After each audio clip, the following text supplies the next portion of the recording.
აფხაზეთის ავტონომიური რესპუბლიკის განათლებისა და კულტურის სამინისტროს მმართველობის სფეროსა და კონტროლს დაქვემდებარებული დაწესებულებების 2024 წლის 9 თვის საქმიანობის ანგარიში მოისმინეს აფხაზეთის უმაღლეს საბჭოში. დავით მორგოშიას განცხადებით სამინისტრომ საანგარიშო პერიოდში განახორციელა ძირითადი პროგრამები და ქვეპროგრამები, როგორიცაა განათლების ხელშეწყობის, აფხაზეთის მეცნიერთა მხარდაჭერის, წარმატებულ ხელოვანთა და სპორტსმენთა მხარდაჭერის კულტურულ ფასეულობათა დაცვის, ასევე ოკუპირებული გალის რაიონის სკოლამდელი აღზრდისა და სახელოვნებო სკოლების პედაგოგთა და ადმინისტრაციულ-ტექნიკური პერსონალის ფინანსური დახმარების პროგრამები. მინისტრმა ვრცლად ისაუბრა სასკოლო ინფრასტრუქტურისა და სასწავლო გარემოს გაუმჯობესების, წარმატებული ახალგაზრდების მხარდაჭერის, არზაყან ემხვარის, ჟიული შარტავას, თამაზ ნადარეიშვილის, ლორიკ მარშანიას, გურამ გაბესკირიას, მიხეილ ჭინჭარაძისა და ილია ვეკუას სახელობის სტიპენდიების, ასევე ონლაინ საკვირაო სკოლის, პროფესიული უნარების განვითარების და სხვა მხარდამჭერი ქვეპროგრამების ეფექტური განხორციელების შესახებ. მინისტრის განცხადებით, აფხაზეთის განათლებისა და კულტურის სამინისტროს 2025 წლის ბიუჯეტით გათვალისწინებული სამუშაო გეგმა სრულიად იქნება ორიენტირებული ქართულ-აფხაზურ საზოგადოებაში განათლების, კულტურის, სპორტის და ახალგაზრდული საქმიანობის მიმართულებით აფხაზეთის თემატიკის წინ წამოწევასა და გაძლიერებაზე. ანგარიშის მოსმენის შემდეგ დეპუტატებმა დასვეს შეკითხვები და გამოთქვეს მოსაზრებები. აფხაზეთის უმაღლეს საბჭოში მინისტრის საათის ფორმატში გაიმართა დღეს ჩემი შეხვედრა, სადაც ვისაუბრეთ 9 თვის ანგარიშზე, დადებითად შეაფასეს ჩემი გუნდის მუშაობა. ასევე დავსახეთ სამომავლო გეგმები, ვისაუბრეთ აღნიშნულ მიმართულებებზე. განათლება ყველაზე მაღალი დონის პრიორიტეტად რჩება, ასევე არ ვივიწყებთ კულტურას და სპორტს. ჩემმა კოლეგებმა განსაკუთრებული ყურადღება გაამახვილეს იმაზე, რომ ბატონ მინისტრს აქვს სრულიად ახალი თანამედროვეობაზე მორგებული ხედვები ყველა მიმართულებით და ის ძალიან ენერგიულად ცდილობს აი ამ თავისი ახალი ხედვების განხორციელებას, რეალიზებას სხვადასხვა პროგრამებისა და პროექტების მეშვეობით. აი ყველაზე მეტად ჩვენ ეს მოგვეწონა ბატონ მინისტრის მოხსენებაში და იმედი გვაქვს, რომ ის აი ამ თავის ჩანაფიქრს აუცილებლად განახორციელებს. განათლება, კულტურა, მოგეხსენებათ, მithumetes ოკუპირებულ ტერიტორიაზე როცა არის საუბარი, იქ უამრავი პრობლემა არსებობს კიდევ დამატებით და ყველაფერ ამას მართლაც ახლებური ხედვა და ახლებური მიდგომები ჭირდება. აფხაზეთის ავტონომიური რესპუბლიკის იძულებით გადაადგილებულ პირთა მინისტრმა დავით ფაცაციამ სოფელ რუხში 21 აფხაზეთიდან დევნილ მოქალაქეს სამეწარმეო საქმიანობის განვითარების, წახალისებისა და გაუმჯობესების მიზნით ტექნიკა დანადგარები და ციტრუსების ნერგები პირადად გადასცა. პროექტი ეკონომიკური პროგრამების სააგენტოს პროგრამის, სასოფლო სამეურნეო და ენდემური კულტურების წარმოების მხარდაჭერის ფარგლებსა და სასოფლო განვითარების სააგენტოს მხარდაჭერით განხორციელდა. ღონისძიებას აფხაზეთის უმაღლესი საბჭო აფხაზეთის ავტონომიური რესპუბლიკის იძულებით გადაადგილებულ პირთა სამინისტროს, საქართველოს გარემოს დაცვისა და სოფლის მეურნეობის სამინისტროს და ადგილობრივი ხელისუფლების წარმომადგენლები ესწრებოდნენ. განსაკუთრებით მნიშვნელოვანია ის, რასაც ჩვენ ვახორციელებთ ჩვენი სამინისტროს და აფხაზეთის მთავრობის ხელმძღვანელობით, ჩვენი დევნილი მოსახლეობის მხარდაჭერა ოკუპირებულ ტერიტორიაზე, კონტროლებულ ტერიტორიაზე, ჩვენი დევნილი მოსახლეობის მხარდაჭერა და ხაზი უნდა გაუსვათ მადლიერება ჩვენი სოფლის მეურნეობის სამინისტროს მიმართ, რომელსაც გადმოსცა ჩვენ დევნილებს მცირე მოტობლოკები და ეს ყველაფერი მოხმარდება ჩვენი დევნილი მოსახლეობის კეთილდღეობას და მათ სოციალურ მდგომარეობის გაუმჯობესებას. ძალიან მნიშვნელოვანია ფერმერისთვის, რომ თავიანთი ეკონომიკური მდგომარეობა აიმაღონ ამ ძირითადი აქტივობის საშუალებით. სოფლის მეურნეობის გარემოს დაცვისა და სოფლის მეურნეობის სამინისტრო მუდმივ ზავთყოფნაში არის მსგავსი პროექტების განხორციელების კუთხით. ჩვენ ადგილზეც ვახორციელებთ უამრავ სახელმწიფო პროგრამებს. უკვე მესამე წელია კონკრეტულად ჩვენ მიზნობრივ ჯგუფს უზრუნველყოფთ ისეთი მნიშვნელოვანი და მოთხოვნადი აგროტექნიკით, როგორიც არის მოტობლოკები, ასევე გარკვეული ტიპის ნერგებით, კონკრეტულად ციტრუსებით, ეს არის ფორთოხალი, მანდარინი და ლიმონი. ეს ყველაფერი უზრუნველყოფილი იქნება უანგარო და დახმარების სახით. ეკონომიკური პროგრამების სააგენტოსა და შპს ანაკლია განმხური რეზორტის ერთობლივი ორგანიზებით სოფელ ანაკლიაში აფხაზეთის კუთხე მოეწყო. სკვერის გახსნის ღონისძიებაზე ეკონომიკური პროგრამების სააგენტომ და შპს ანაკლია განმხური რეზორტმა აფხაზეთის კუთხის მხარდაჭერისა და განვითარების მიზნით მემორანდუმი გააფორმეს. ღონისძიების ფარგლებში სტუმრებს სიტყვით მიმართეს აფხაზეთის ავტონომიური რესპუბლიკის იძულებით გადაადგილებულ პირთა მინისტრმა დავით ფაცეციამ. აფხაზეთის უმაღლესი საბჭოს საქართველოს გარემოს დაცვისა და სოფლის მეურნეობის სამინისტროსა და ადგილობრივი ხელისუფლების წარმომადგენლებმა. სტუმრებმა სკვერში სიმბოლურად ნერგები დარგეს. გავხსენით სკვერი აფხაზეთის კუთხე ანაკლიაში, აი ამ საოცარ სილამაზეში, განსაკუთრებით ხაზი უნდა გაუსვა ჩვენ ყველა ძალისხმევას, გუბერნიის, ჩვენი თანამშრომლებს, რომლებმაც ძალისხმევა გაწიეს ამ კუთხის მოწყობაში და ძალიან დიდი მოლოდინი და იმედი არის იმისა, რომ ქვეყანა მალე უნდა გაერთიანდეს და ესე გაბრწყინებით და სილამაზეების შექმნით უნდა შევქმნათ ერთიანი და ძლიერი საქართველოს მომავალი. 2500 კვადრატზე აფხაზეთის საუბრობის ხელშეწყობით დავრგით 100 ძირი ფიჭვი. მომავალ წელს ჩვენს ადგილობრივ დამსვენებელს და ვიზიტორებს ვპირდებით, რომ დაისვენებენ და გაერთობიან ულამაზეს რეკრეაციულ ზონაში. დაიგეგმა და უკვე პრაქტიკული განხორციელება მიეცა აფხაზეთის კუთხის მოწყობას აფხაზეთის სკვერის სახით. ჩვენი მხრივ ვაწოდებთ უსასყიდლოდ ელდარის ფიჭვის ტიპის ნერგებს, რომელსაც ხედავთ უკვე დარგული არის და თვითონ ეს ორგანიზაცია, მიღები ორგანიზაცია ახორციელებს ლანდშაფტის მოწყობას, დარგობას, მოვლაპატრონობას და შემდგომ განვითარებას.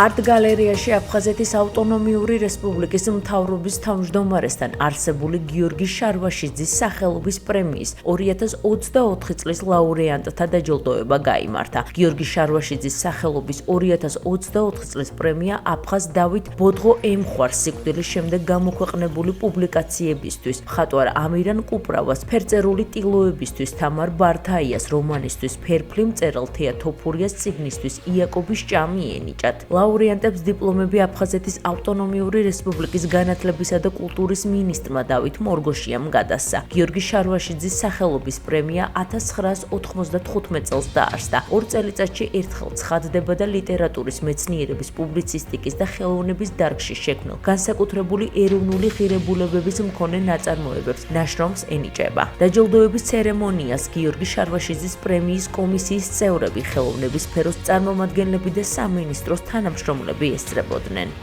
აკადემიაში დიპლომის დაცვის დროს არ ვღელავდი ისე როგორც ეხლა.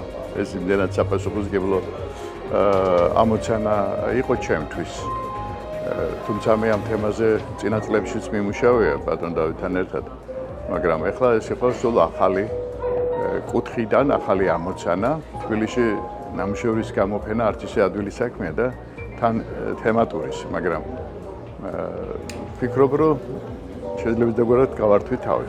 ჩემთვის დიდი პატივი იყო გიორგი შარვაშიძის პრემიის კომისიაში მუშაობა, იმიტომ რომ ეს არის აფხაზეთისთვის ერთ-ერთი ყველაზე სახელმწიფოებრივი პრემია და დაფასება და მინდა ვთქვა, რომ პირველი შტაბეჭდილება, როდესაც გასაცნობად გადმომეცა ეს ნამუშევრები, პირველი რაც თქვი პირველ შეხვედრაზე, რომ ბოდღო ემხვარის წიგნი არის აფხაზეთისთვის კულტურული მემკვიდრეობის ერთ-ერთი უძვირფასესი ნიმუში და ის ნამდვილად იმსახურებდა აი ამ პრემიას.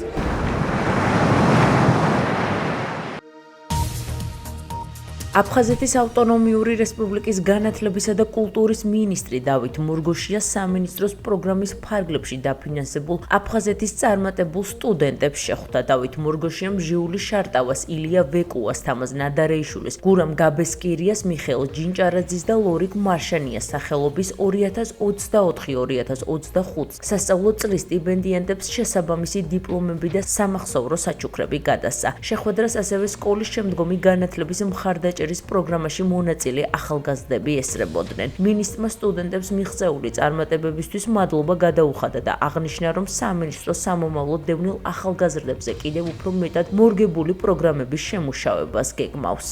გაცნობიტი შეხვედრა გაიმართა დღეს ჩვენ დევნილ სტუდენტებთან. ისინი არიან წარმატებული სტუდენტები და ბენეფიციარები ჩვენი სხვადასხვა პროგრამების. მადლობა მინდა გადაუხადო მათ ჩართულობისთვის, დავსახეთ სამომავლო გეგმები და შევთანხმდით ერთ ძირითად მიმართულებაზე, რომ ეს არ უნდა შემოიფარგლოს მხოლოდ პროგრამებით, ამიტომ დავსახეთ ახალი აქტივობების შეძენა ჩვენი პროგრამებისთვის. 1912-13 წლის აფხაზეთის ომის თემას და უშუალოდ მედიის როლს ამ კონფლიქტის გაშუქების კუთხით და ეს ნაშრომი წარუდგინეთ შესაბამის კონფერენციასა და საბოლოოდ მოვიპოვეთ.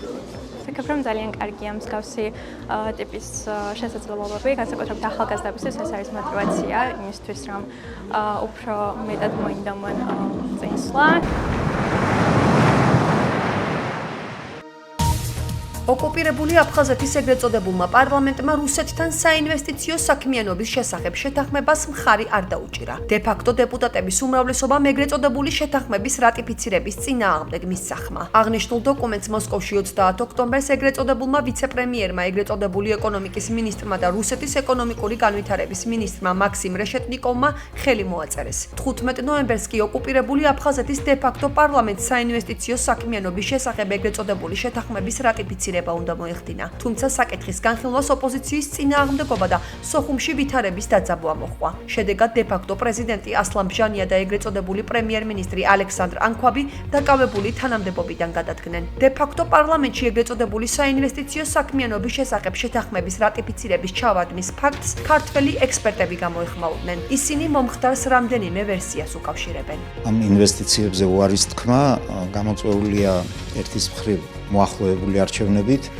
მეორეს მხრივ აფხაზეთი მაინც პატარაა, იქ დარჩენილი მოსახლეობა პრაქტიკულად ნახევარზე ნაკლებია, ვიდრე 90-იან წლებში იყო ომამდე და ყველასი ნათესავია, მეგობარია, ამასაც გარკვეული დატვირთვა აქვს ასეთი გადაწყვეტილებების მიღებისას.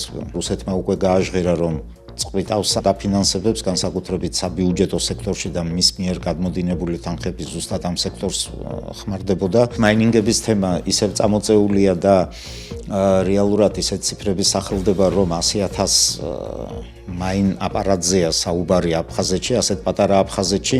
საუბარია იმაზე, რომ თუ ელექტროენერგია იმის ნახევარიც კი რაც ენგურ ჰესიდან მიედინებოდა უფასო და ჩვენ ვიხდიდით ენგურს გამოღმა საქართველოს იხდიდა იმ საფასურსაც, იმის ნახევარი დატვირთვაც კი ყოფნიდა მთელს აფხაზეთს. ეხლა უკვე დამატებითი ელექტროენერგიაც კი არ ყოფნის და იძულებული არიან უკვე კომერციულ ფასებზე ისაუბრონ და იხადონ ეს ფული, რომელსაც ადრე რუსეთი უფარავდა საკუთარვე ენერგიას. ეს შეიძლება აიხსნას იმით, რომ დიდი სნეხი არის სოხუმში. ჩვენ ვნახეთ მანამდე, ასე ვთქვათ, ეგრეთ წოდებული სამთავრობო შენობების დაკავება, ხალხის პროტესტი, აქედან გამომდინარე, ეს უფრო გავს, ასე ვთქვათ, ზეწოლის შედეგად მიღებულ გადაწყვეტილებას, თუმცა არ იყო სრულად შეკრებილი ეგრეთ წოდებული პარლამენტარები, აქედან გამომდინარე, ასლან ბჟანიას ასე ვთქვათ, მხარდამჭერები და გუნდი კვლავ ცდილობს, კვლავ აქვს იმედი, რომ რამდენადაც მოახერხონ საკუთარი, ასე ვთქვათ, ძალების მობილიზება და დაბრუნება, რაც ნაკლებად სავარაუდოა.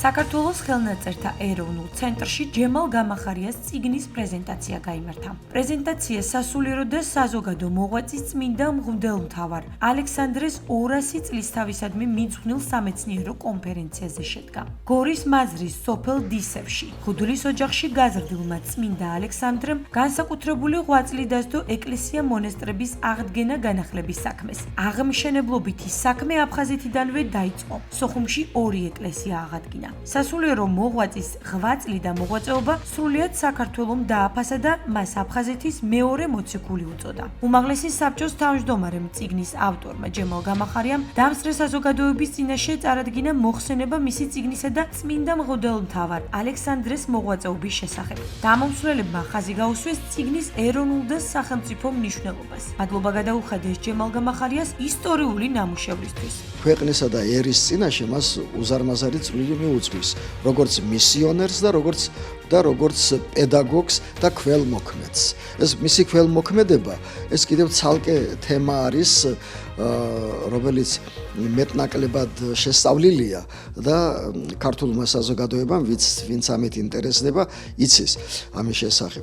იყო ილია ჭავჭავაძის სულიერი მოძღვარი. აი როგორც დიდ მოღვაწეს, ხლა ამ შემთხვევაში ჩვენ რა თქმა უნდა ეს ყველა თვალსაზრისით გვაინტერესებს მთელი მისი ცხოვრება, მოღვაწეობა, მაგრამ ჩვენთვის განსაკუთრებით მნიშვნელოვანი იყო აფხაზეთის პერიოდი, აი ეს 1851-1869 წლები. და სწორედ ეს წიგნი ამ პერიოდს ეძღვნება. ბატონი ჯემალ გამახარიას ეს ნაშრომი, ეს წიგნი ძალიან ბევრ პასუხს სცემს იმ საკითხებს, რომლებიც ეხება საქართველოს ამ რეგიონში ოდითგანვე გარეშე ძალების მოწადინებით იმ ღონისძიებების ჩატარებისადმი წინააღმდეგობის გაწევის ძალიან დიდ პრაქტიკას, რომლებიც მოწადინებული იყვნენ ეს რეგიონი ჩამოეცილებინა საქართველოსთვის და ამ ბრძოლაში თავისი უდიდესი მნიშვნელობის ისტორიული როლი ითამაშა ალექსანდრე ოქროპირიძემ. სწორედ ეს არის